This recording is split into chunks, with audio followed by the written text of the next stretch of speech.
Hello, good evening, नमस्कार। स्वागत है आपका हमारे यूट्यूब चैनल पर। जैसा कि आपको पता है, ये हमारी क्लास रात्रि 8 बजे होती है। कब होती है? रात्रि 8 बजे शानदार क्लास मेरी होती है। मैं पिछले कुछ दिनों से बेहतरीन 60 प्रश्न लेकर आता हूँ। प्रश्नों की संख्या बढ़ाई है।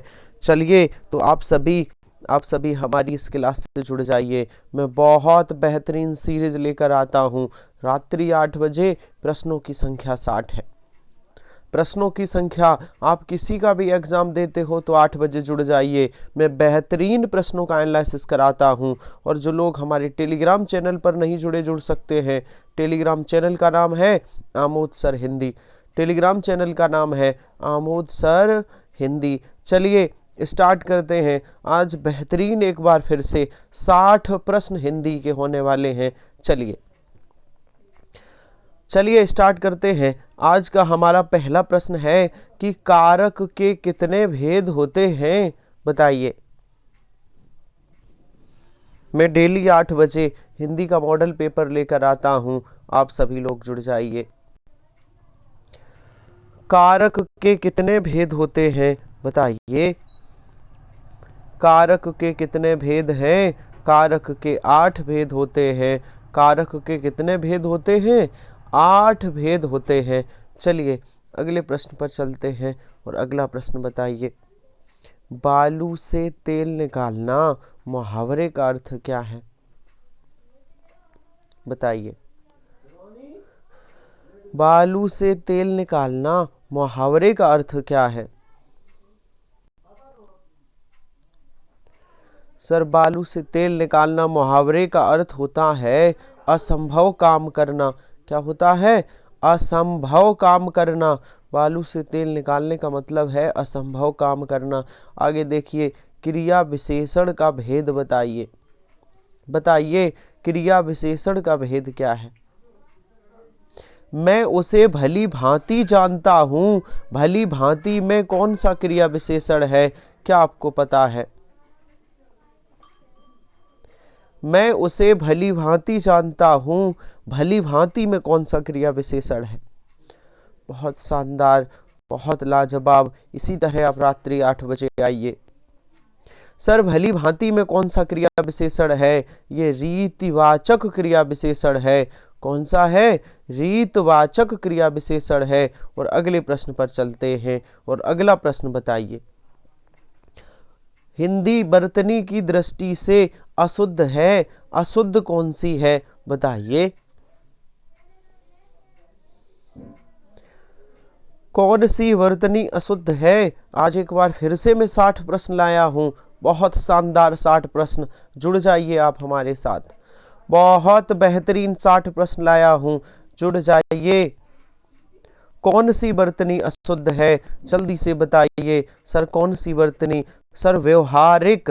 ये व्यवहारिक ऐसे नहीं लिखा जाएगा, यहाँ पे डंडा होना चाहिए। व्यवहारिक। अब ठीक है, यहाँ पे ये मात्रा होनी चाहिए आ की। व्यवहारिक, तो ये गलत लिखा है।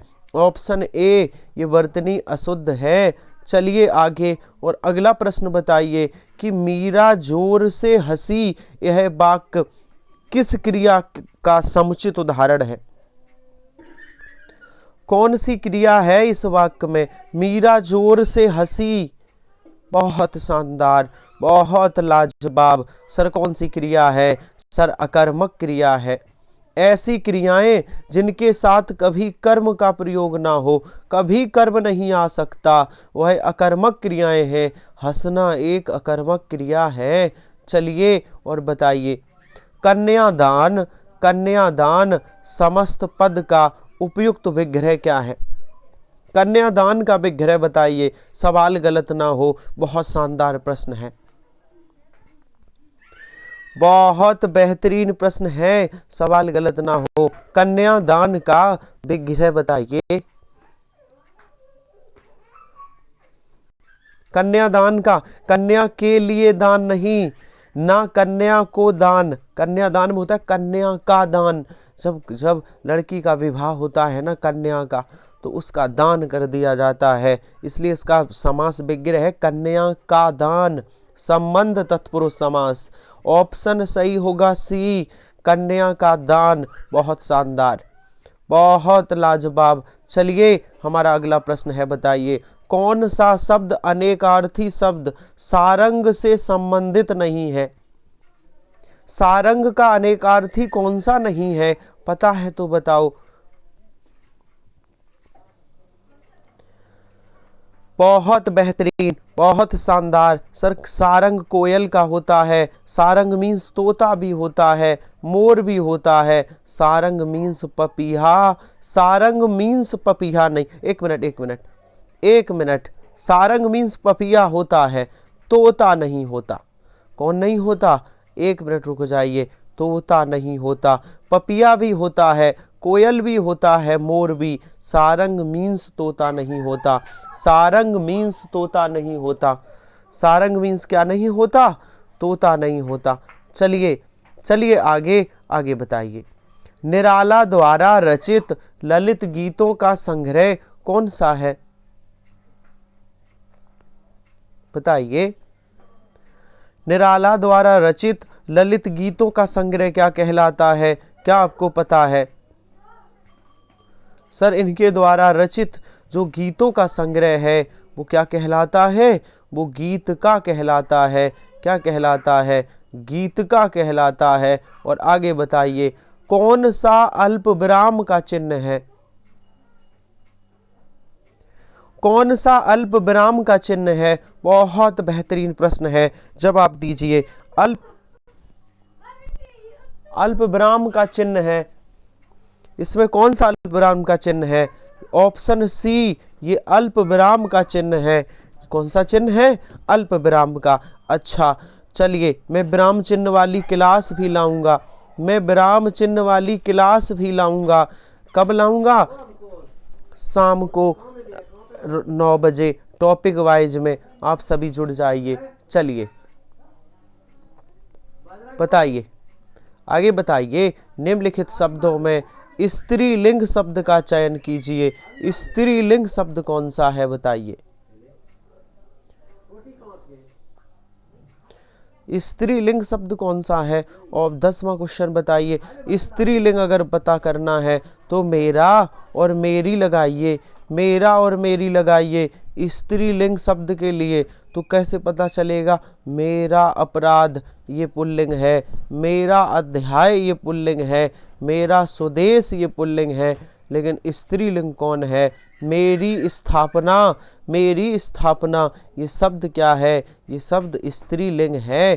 क्या है? स्त्रीलिंग है। चलिए आगे आगे बढ़ जाइए। बताइए, प्रश्न के आधार पर, प्रश्न के आधार पर ला किस प्रकार की ध्वनि है? बताइए।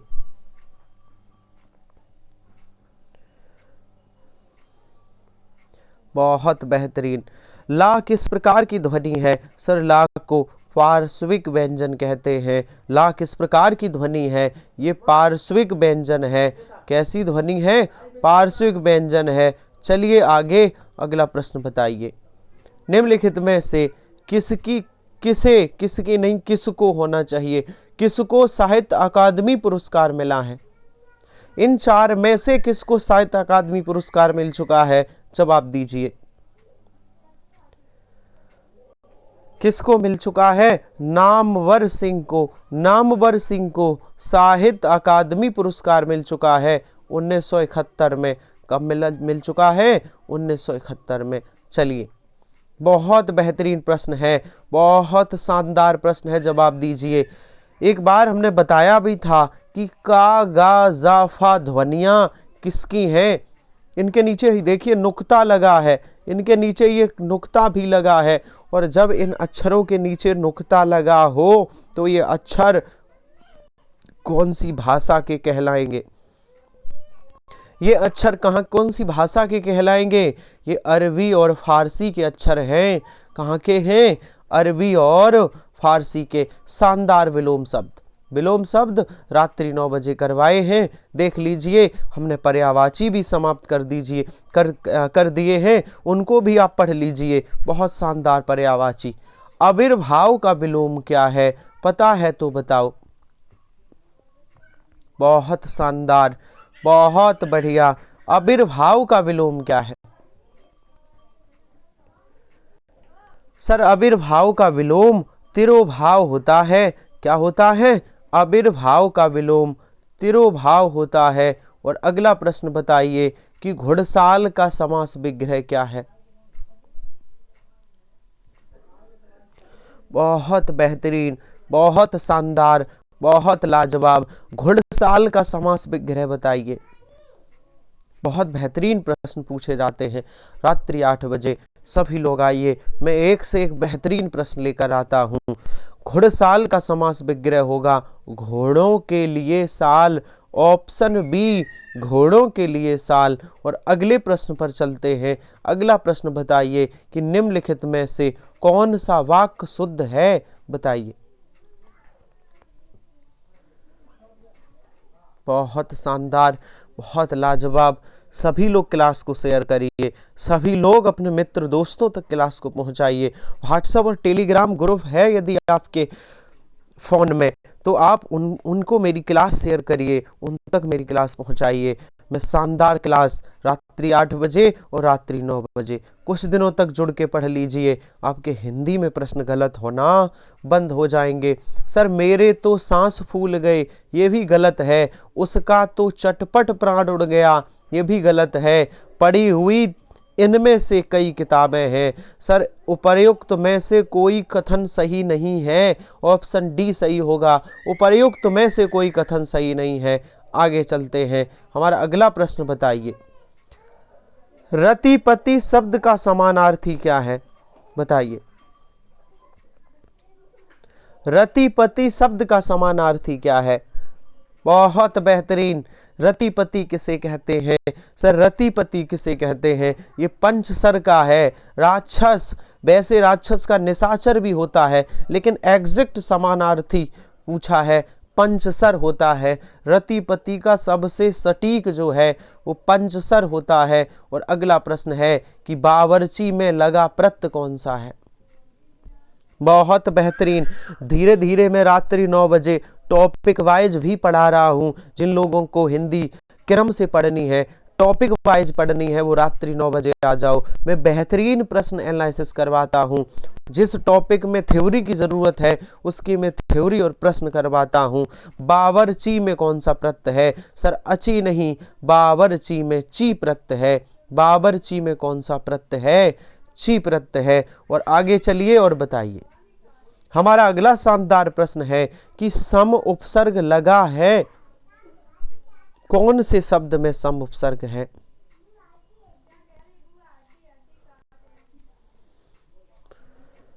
बहुत शानदार, बहुत लाजवाब। सम उपसर्ग कहाँ है?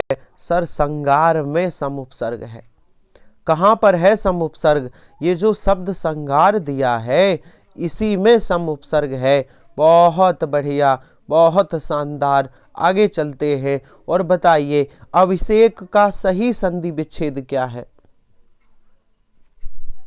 बेहतरीन प्रश्न है, बहुत शानदार प्रश्न हम लेकर आते हैं रात्रि 8 बजे। सर अभिषेक का संधि विच्छेद कौन होगा? अभिषेक का संधि विच्छेद है अभिधन सेक। अभिधन सेक कौन सी संधि है? सर इसमें व्यंजन संधि है। कौन सी संधि है? अभिषेक में व्यंजन संधि है। और अगला प्रश्न बताइए। अगला प्रश्न बताइए। हमारा अगला प्रश्न है कि संबंधवाचक सर्वनाम बताइए। कौन सा शब्द संबंधवाचक सर्वनाम है? बताइए कौन सा शब्द संबंधवाचक सर्वनाम है? क्या आपको पता है? बहुत बेहतरीन। कौन सा शब्द? जो। सर जो ये संबंधवाचक सर्वनाम है। जो, सो, ये क्या है? जिसका।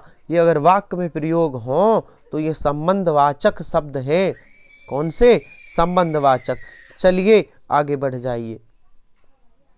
11वां विश्व हिंदी सम्मेलन का आयोजन कहाँ हुआ था? 11वां विश्व हिंदी सम्मेलन का आयोजन कहाँ हुआ था?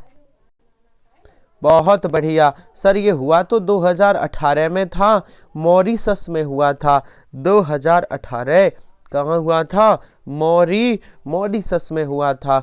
ऑप्शन सही होगा बी। और आगे चलिए, रस से संबंधित शानदार प्रश्न है, क्या आपको पता है?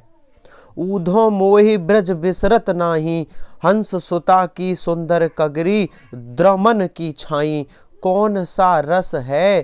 क्या आपको पता है? बहुत शानदार प्रश्न है, कौन सा रस है? देखिए, तो इसमें श्रृंगार रस है, वियोग श्रृंगार। कौन सा रस है? वियोग श्रृंगार है। चलिए आगे, और अगला प्रश्न बताइए कि संज्ञा और विशेषण की कौन सी जोड़ी सही नहीं है? संज्ञा और विशेषण का कौन सा विकल्प सही नहीं है? सर, विष एक संज्ञा है, विष का विशेषण विषैला होता है, बिल्कुल सही है। आदि का विशेषण आदिम होता है, बिल्कुल सही है। पिता का विशेषण पैतृक है, बिल्कुल सही है। लेकिन प्रांत का विशेषण प्रांतिक नहीं होता, प्रांतीय होता है, प्रांतीय। ये गलत है, और यही ऑप्शन होगा डी। कौन सा विकल्प है? डी विकल्प सही होगा। चलिए आगे बताइए, आगे बताइए, बहुत शानदार प्रश्न है। आगे बताइए कि चारपाई पर भाई साहब बैठे हैं। चारपाई पर भाई साहब बैठे हैं, इस वाक्य में चारपाई शब्द किस कारक में है? जवाब दीजिए। चारपाई पर भाई साहब बैठे हैं, तो चारपाई में कौन सा कारक है? सर, जिस शब्द में कारक पूछा है उसके पीछे देखो, ये क्या है? पर। तो ये पर किस कारक की विभक्ति है? ये अधिकरण कारक है। तो चारपाई में कौन सा कारक हुआ? अधिकरण कारक। अधिकरण कारक की विभक्ति होती है मैं और पर, मैं और पर। चलिए आगे बताइए, अल्प प्राण वर्ण कौन से हैं? जवाब दीजिए। कौन से वर्ण अल्प प्राण वर्ण हैं? जल्दी से बताइए। वर्णमाला पढ़ाई है, नहीं पढ़ी है तो पढ़ लीजिए रात्रि 9 बजे। बहुत शानदार। सर, प्रत्येक वर्ग का पहला, तीसरा और पांचवा वर्ण अल्प प्राण होता है। इस प्रकार हम कह सकते हैं ऑप्शन सी सही होगा। का और गा ये अपने वर्ग का पहला और तीसरा वर्ण है। चलिए अगला प्रश्न बताइए, अगला प्रश्न बताइए। बहुत शानदार प्रश्न है कि नासिक व्यंजन कौन सा है? बहुत बेहतरीन प्रश्न है, नासिक व्यंजन बताइए। सर, 5 होते हैं नासिक व्यंजन। यंग, गड़, नम। कौन कौन से? यंग, ड़ा, या, ना और मा। ये नासिक व्यंजन 5 होते हैं। इन्हीं में कौन सा है? डी, या। ये या नासिक व्यंजन है जो नासिका से बोला जाता है। बहुत शानदार, बहुत लाजवाब। और चलिए आगे, अगला प्रश्न बताइए। बताइए, जिसकी गर्दन सुंदर है, वाक्य के लिए उपयुक्त शब्द क्या है? बहुत बेहतरीन प्रश्न है। जिसकी गर्दन सुंदर हो उसे क्या कहेंगे? बहुत बढ़िया, उसे सुग्रीव कहते हैं। जिसकी गर्दन सुंदर हो वह सुग्रीव है। बहुत बेहतरीन। और चलिए, कौन सा अलंकार का भेद नहीं है? 29वां प्रश्न हमारा बताइए, अलंकार का कौन सा भेद नहीं है? क्या आपको पता है? क्या आपको पता है? सर, अर्थालंकार भी होता है, शब्दा भी होता है, उभया भी होता है, करुण अलंकार नहीं होता। कौन सा नहीं होता? करुण अलंकार। अच्छा, अलंकार के कितने भेद? सर, मुख्य 2 भेद, कुल 3 भेद। शब्दा और अर्था ये मुख्य भेद हैं, और उभयालंकार भी मिला लो तो अलंकार के 3 भेद, शब्दालंकार, अर्था और उभयालंकार। करुण नहीं है, करुण तो रस होता है, ये अलंकार का भेद नहीं है। चलिए चलिए बताइए, हमारा 30वां प्रश्न है कि तत्सम शब्द छांटिए।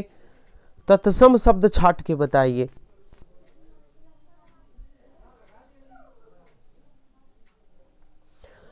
बहुत बेहतरीन। सर कौन सा तत्सम शब्द है, कौन सा है तत्सम शब्द?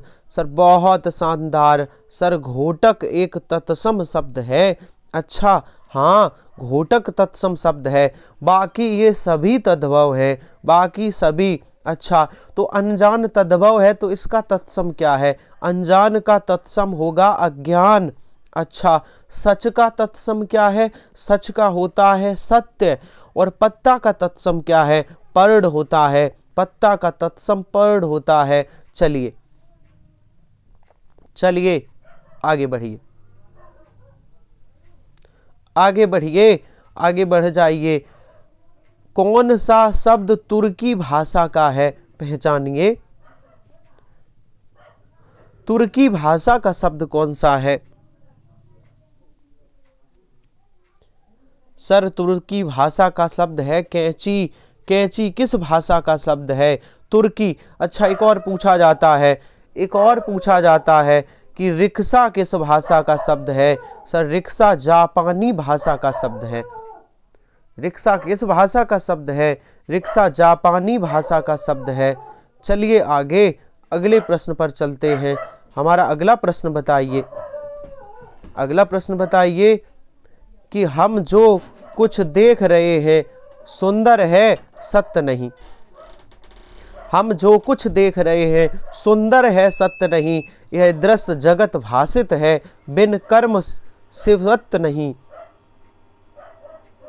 इसमें कौन सा छंद है? छंद अभी आपने 9 बजे नहीं पढ़े, मैं पढ़ाऊंगा। मैं बता देता हूं डायरेक्ट आंसर। 14 मात्राओं की यति से 28 मात्राओं वाला मात्रिक छंद है। इसमें कौन सा छंद है? मात्रिक। मैं छंद भी पढ़ाऊंगा, फिर आपके प्रश्न गलत नहीं होंगे। अगर अभी होते हैं तो गलत होना बंद हो जाएंगे। निम्न शब्दों के अंत में यदि आ आता है तो उन्हें क्या कहते हैं? जिन शब्दों के अंत में आ आए उन्हें क्या कहेंगे? बताइए। बहुत शानदार, बहुत लाजवाब। सर उन्हें अकारांत कहते हैं। जिनके अंत में आ आए उन्हें अकारांत कहते हैं, और जिनके अंत में ये बड़ा आ आए उन्हें आकारांत कहते हैं। बड़ा आ आए तो आकारांत और छोटा आ आए तो अकारांत। चलिए आगे बढ़ जाइए, बताइए बताइए। शानदार प्रश्न है, कई बार रिपीट हुआ है एग्जाम में कि ताजमहल खाली स्थान का अद्भुत नमूना है। दिए गए विकल्प में सही रिक्त स्थान भरिए। भरिए 34वां प्रश्न। क्या बेहतरीन प्रश्न है सर। ताजमहल काहे का अद्भुत नमूना है? ताजमहल स्थापत्य कला का अद्भुत नमूना है। रिक्त स्थान में क्या भरा जाएगा? स्थापत्य कला भरा जाएगा। क्या भरा जाएगा? स्थापत्य कला। चलिए आगे और बताइए। संघ की भाषा हिंदी और लिपि देवनागरी होगी, यह प्रावधान संविधान के किस अनुच्छेद में वर्णित है? बहुत शानदार प्रश्न है। संघ की भाषा लिपि, संघ की भाषा हिंदी, लिपि देवनागरी है। सर यह तो बात अनुच्छेद 343 में है। अच्छा तो यहाँ तो विकल्प ए भी है 343, सी भी और डी भी। तो 343 का फर्स्ट सेकंड थर्ड, तो 343 के फर्स्ट में ये बात लिखी है कि संघ की भाषा हिंदी और लिपि देवनागरी होगी। लिपि कौन सी होगी? लिपि देवनागरी। गद्यांश दिया गया है, गद्यांश छोड़ देते हैं, ठीक है। एक आध दिन गद्यांश छोड़ दो तो कोई बात नहीं।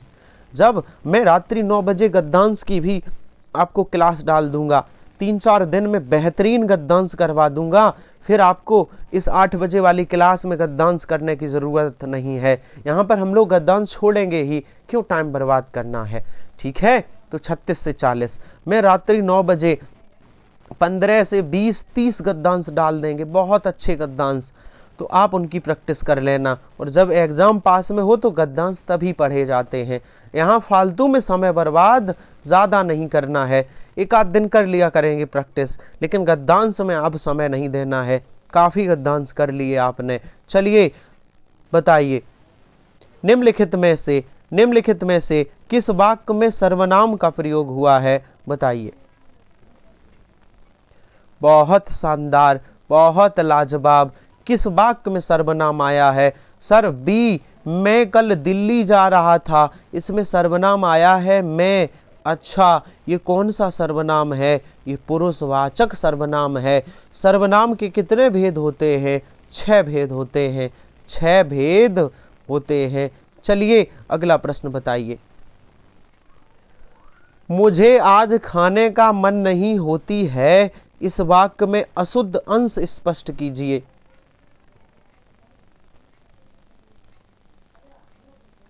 बहुत शानदार, बहुत लाजवाब। कहाँ पर गलती है? मन नहीं होती, ये होना चाहिए था मन नहीं होता, मन नहीं होती, यहाँ गलती है। ऑप्शन डी में गलती है सर, ऑप्शन डी में गलती है। अच्छा चलिए अगला प्रश्न बताइए, प्रश्न नंबर 43 कि जागना मूल रूप से क्रिया का प्रथम प्रयार्थक रूप क्या होगा? जागना यदि कोई क्रिया है तो इसे प्रथम प्रयार्थक में बदलो। जल्दी से बताइए प्रथम प्रयार्थक रूप कौन सा होगा? बहुत बढ़िया, बहुत शानदार। सर जागना का होता है जगाना, जागना का प्रथम प्रयार्थक जगाना होता है। अगर पूछता द्वितीय प्रयार्थक तो हो जाता जगवाना। देखिए एक होता है प्रथम प्रयार्थक, एक द्वितीय। अगर प्रथम बनाना है तो उस शब्द में आना प्रत्यय लगा दो, और अगर द्वितीय प्रयार्थक बनाना है तो उस शब्द में बाना प्रत्यय लगा दो। जैसे जागना का प्रथम प्रयार्थक क्या होगा? आना प्रत्यय लगाओ जगाना। और जागना का पूछा जाता द्वितीय प्रयार्थक तो वाना प्रत्यय लगवा दो जगवाना। ठीक है, तो फिलहाल आंसर ए सही होगा। और चलिए अगले प्रश्न पर बताइए 44वां प्रश्न। 44वां प्रश्न बताइए कि ये जो बात कोष्टक में दी गई है, ये जो विराम चिन्ह है इसका नाम बताओ। कोष्टक में जो विराम चिन्ह दिया गया है इसका नाम बताओ। सर ये कोष्टक में विराम चिन्ह है, इसका नाम है विस्मयादिबोधक या विस्मय बोधक विराम चिन्ह। कौन सा है? विस्मय बोधक विराम चिन्ह। और अगला बताइए कि तुर्की भाषा का कौन सा शब्द नहीं है? बहुत शानदार, बहुत लाजवाब। चलिए तुर्की भाषा का कौन सा शब्द नहीं है? सर चेचक भी है, बेगम भी है, बारूद भी है, पैगंबर नहीं है। पैगंबर तुर्की भाषा का नहीं है तो किसका है? ये फारसी भाषा का शब्द है। किसका है? फारसी भाषा का। चलिए निर्देश 46 से 49 रिक्त स्थानों की पूर्ति करिए। बताइए भारत की फिर की लिखा है, यह है खाली स्थान। रक्षा करना प्रत्येक भारतीय का कर्तव्य है। तो भारत की काय की रक्षा करना? जल्दी से जवाब दीजिए। तो भारत की अस्मिता की रक्षा करना। ऑप्शन सही होगा सी। अस्मिता मीन्स होती है इज्जत। भारत की जो इज्जत है, जो रेपुटेशन है, जो अस्मिता है, उसकी रक्षा करना प्रत्येक भारतीय का कर्तव्य है। चलिए बहुत शानदार, आगे बताइए 47वां प्रश्न बताइए कि स्वभाव से देवतुल्य मनुष्य जमाने के छल प्रपंच के खाली स्थान होकर अपना देवत्व खो बैठते हैं। क्या भरा जाएगा? 47 नंबर में खाली स्थान पर सर क्या भरा जाएगा? यहाँ बसीभूत भरा जाएगा। छल प्रपंच के बसीभूत होकर अपना देवत्व खो बैठते हैं। और अगला प्रश्न बताइए कि आंचलिक उपन्यास के रूप में प्रसिद्ध हुआ। आंचलिक उपन्यास के रूप में क्या प्रसिद्ध हुआ था? आंचलिक उपन्यास के रूप में क्या प्रसिद्ध हुआ? जल्दी से बताइए। सर मैला आंचल, मैला आंचल आंचलिक उपन्यास के रूप में प्रसिद्ध हुआ, आंचलिक उपन्यास के। और अगला प्रश्न है कि जो व्यक्ति अपने लक्ष्य के प्रति होता है, क्या होता है? खाली स्थान में क्या भरा जाएगा? सबसे उचित विकल्प क्या है? सर खाली स्थान में भरा जाएगा। जो व्यक्ति अपने लक्ष्य की ओर, लक्ष्य के प्रति तन्मय भरा जाएगा, तन्मय होता है। और विलोम शब्द बताना है 50 और 51 का। तामसी का विलोम शब्द क्या है? वैसे यहाँ तामसी या तामसिक एक ही बात है, अगर तामसिक भी लिखा होता तब भी एक ही बात है। तो तामसी का विलोम शब्द क्या है? जल्दी से बताइए। बहुत शानदार, बहुत लाजवाब। तामसी या तामसिक का होता है सात्विक। क्या होता है? सात्विक। और ये क्या लिखा है? दुष्प्रवृत्ति। दुष्प्रवृत्ति का विलोम क्या है? बहुत शानदार। सभी लोग क्लास को शेयर करिए। सभी लोग दूसरों के सफलता में अपना सहयोग जोड़िए, अपना सहयोग करिए, क्लास शेयर करिए और बताइए कि आप हिंदी यहाँ से पढ़ सकते हैं। दुष्प्रवृत्ति का विलोम क्या है? सद्प्रवृत्ति होता है। दुष्प्रवृत्ति का विलोम क्या है? सद्प्रवृत्ति होता है। और ठेठ हिंदी का ठाठ किसकी रचना है? बहुत शानदार। रचनाओं से प्रश्न एक दो जरूर आते हैं। ठेठ हिंदी का ठाठ किसकी रचना है?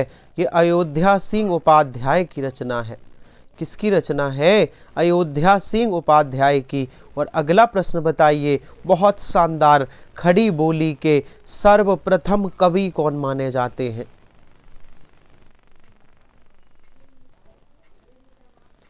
बहुत बेहतरीन, बहुत शानदार। इसी तरह जवाब दीजिए। सभी लोग क्लास को शेयर करिए। सभी लोग, खड़ी बोली के पहले कवि कौन है? अमीर खुसरो हैं। अमीर खुसरो ये खड़ी बोली के प्रथम कवि हैं। चलिए और बताइए।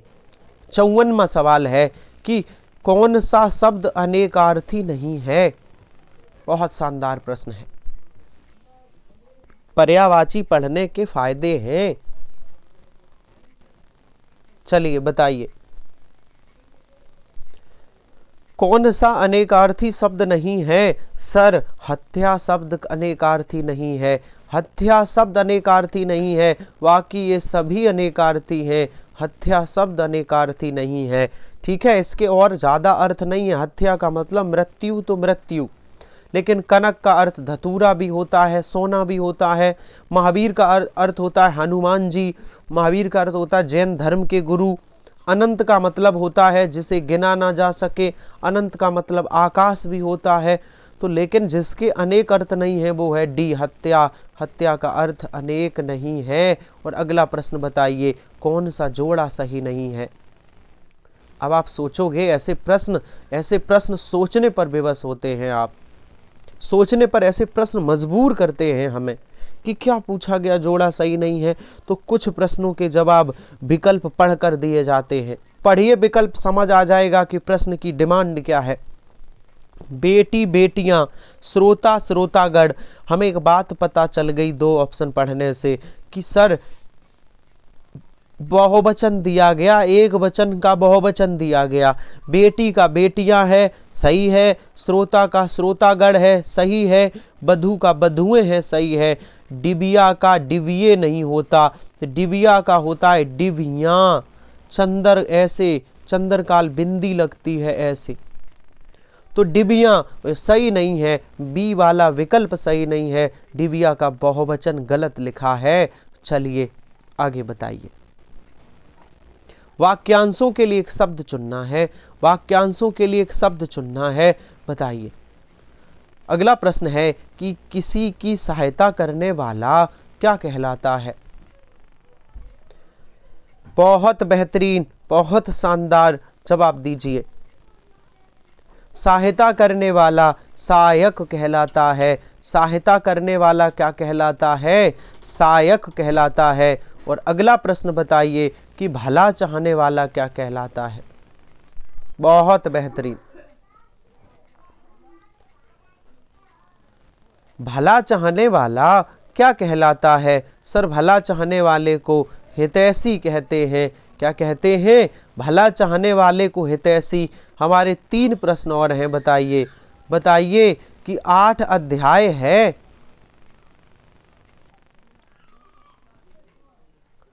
8 अध्याय में कौन सा समास है? सर एक पद संख्यावाची विशेषण है, और जब एक पद संख्यावाची विशेषण हो तो द्विगु समास।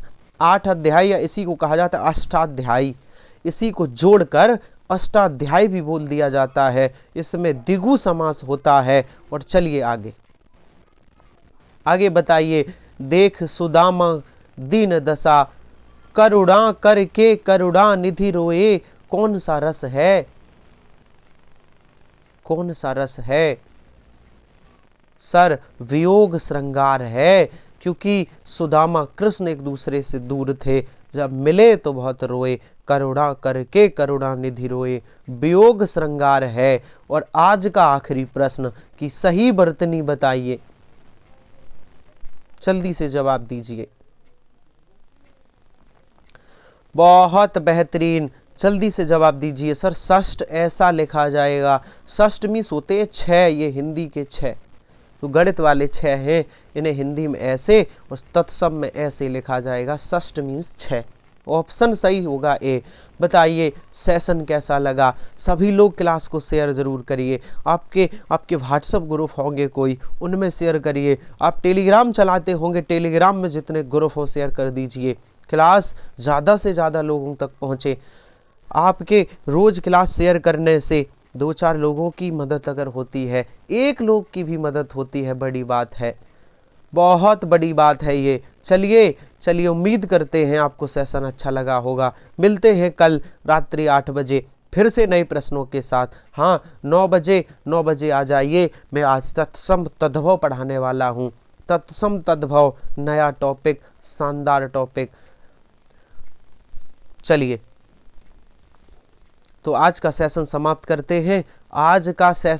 करते हैं। मिलते हैं कल इसी समय, तब तक के लिए धन्यवाद।